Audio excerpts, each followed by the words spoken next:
দুই হাত জোরে কান্না শুরু করতে লাগলো। তখন সেই বাবার ভালোবাসার কাছে আমাদের ভালোবাসা হার মেনে গেল। তাই আজ 11 দিন ধরে আমি অন্য মানুষের স্ত্রী। তোমাকে কথা দিয়েছিলাম জীবনের শেষ সময় পর্যন্ত তোমার সঙ্গে থাকবো। আমার সব সময় ভয় হতো যে তুমি আমাকে কষ্ট দেবে, হয়তো আমাকে ছেড়ে অন্য কাউকে বিয়ে করবে। অথচ দেখো, আমি তোমাকে কষ্ট দিলাম, আমি তোমাকে রেখে অন্য পুরুষকে বিয়ে করে ফেললাম। জীবনটা বড়ই অদ্ভুত, তাই না?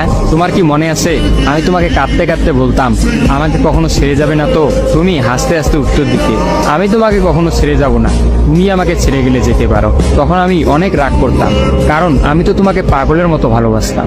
তুমি নেই এরকম কোনো পৃথিবী আমি কল্পনাও করতে পারতাম না। অথচ দেখো, আজ অন্য কেউ হচ্ছে আমার স্বামী। রোজ তার সাথেই আমাকে ঘুমাতে হয়, ঘুম থেকে উঠে তার মুখটাই আমাকে দেখতে।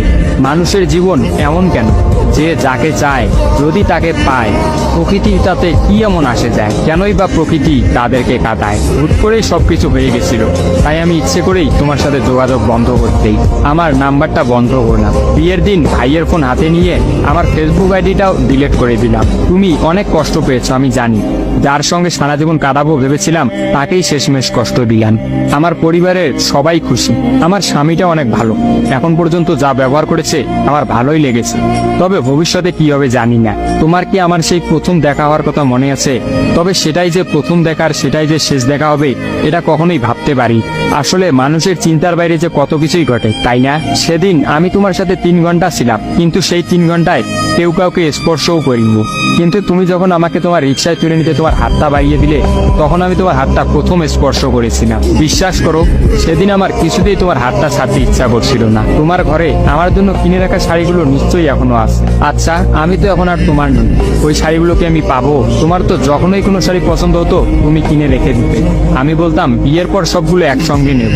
দেখো, আজ আমি বিবাহিত, কিন্তু আমার স্বামী তুমি নও। আমি এমনটা কখনোই চাইনি। নিজের পছন্দের একটা মেয়েকে বিয়ে করে নিও, তারপরে শাড়িগুলো তাকে দিয়ে দিই। মেয়েরা শাড়ি কতটা পছন্দ করে তা কি তুমি জানো? যদি না জেনে থাকো তাহলে বিয়ের পর তোমার বউকে দিয়ে উপলব্ধি করে নিও। তোমার সাথে আমার অনলাইনে পরিচয়, তাই চিন্তা করেছি কোনোদিনও বেঁচে থাকতে আর অনলাইনে যাব না। আমার নাম্বারটাও বন্ধ করে দিয়েছি। আজকের পর থেকে আমাদের আর কোনোদিন কথা হবে না। তোমার কাছে একটা অনুরোধ, যদি চলার পথে আমাদের কোনোদিন দেখা হয়ে যায় তাহলে প্লিজ তুমি অচেনা হয়ে চলে যেও। নিজের যত্ন নিও আর জীবনটা গুছিয়ে নিও। জীবন তো একটাই, ভালো থেকো। কিন্তু আমি ভালো নেই, ইতি তোমার ওই অবন্তী। সবগুলো মেসেজ একত্রে পড়লাম। আমার সামনে চিরনিদ্রায় শুয়ে আছে ফাহাদ। অবন্তী পরপর 5 দিন অনলাইনে আসেনি এবং ফাহাদের সাথে কোনো যোগাযোগ করেনি। তখন এক রাতে অফিস থেকে ফিরে ফাহাদ রাগ করে তার ফোনটা আসার গিয়ে ভেঙে ফেলে। ভাঙা মোবাইল আর ঠিক করা হলো না। ফাহাদ তার সিমটা আমার ফোনে ইনস্টল করে। জরুরি কোনো কল এলেই একমাত্র ফাহাদকে দিতাম। আর ফাহাদ রাগ করে বলল, যতদিন না পর্যন্ত অবন্তী আমাকে SMS করে ততদিন পর্যন্ত আমি আর নতুন ফোন কিনবো না। মোবাইল ভাঙার 2 দিন পরেই ফাহাদের প্রচন্ড জ্বর আসে। একদিনের মধ্যেই ফাহাদকে হাসপাতালের মধ্যে ভর্তি করলাম। ডাক্তার পরীক্ষা নিরীক্ষা করে বলল ফাহাদের ডেঙ্গু জ্বর হয়েছে। তবে চিন্তার কোনো কারণ নেই, ডাক্তারের কথা বিশ্বাস করেছিলাম। কিন্তু ডাক্তার তো সবকিছুর খবর জানেন না, যিনি জানেন তিনি হচ্ছেন সৃষ্টিকর্তা।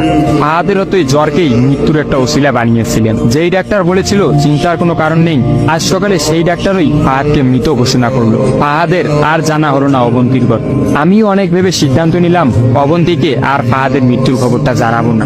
অবন্তী যদি আর সত্যি অনলাইনে না আসে আর সেই পুরোনো সিমটা ইউজ না করে, তাহলে সে ফাহাদের মৃত্যুর খবর কখনোই জানতে পারবে না। কি বা লাভ এই সদ্য সংসার জীবন শুরু করা মেয়েটাকে কষ্ট দিয়ে? অথচ আমি ভাবলাম সে হয়তো ভাববে